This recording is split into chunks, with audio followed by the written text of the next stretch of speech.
الحمد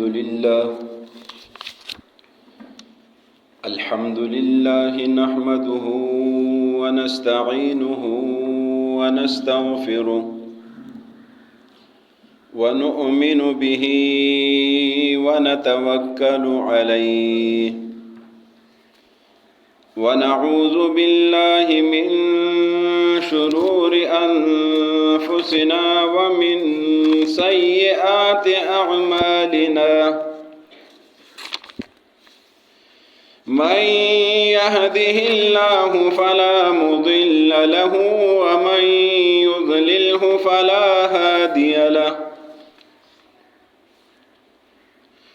ونشهد أن لا إله إلا الله وحده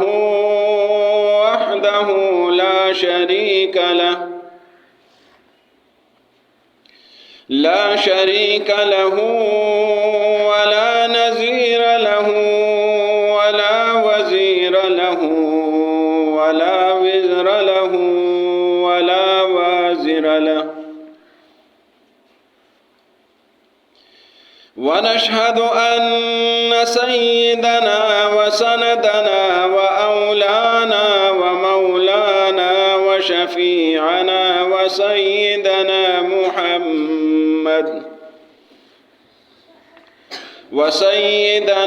محمدا عبده ورسوله صلى الله عليه وعلى آله وأصحابه وأزواجه وذريته وأهل بيته أجمعين. أما بعد فأعوذ بالله من الشيطان الرجيم. بسم الله الرحمن الرحيم. واعبدوا الله ولا تشركوا به شيئا وبالوالدين إحسانا وبذي القربى واليتامى والمساكين والجار ذي القربى والجار الجنب والصاحب بالجنب وابن السبيل وما ملكت أيمانكم إن الله لا يحب من كان مختالا فخورا.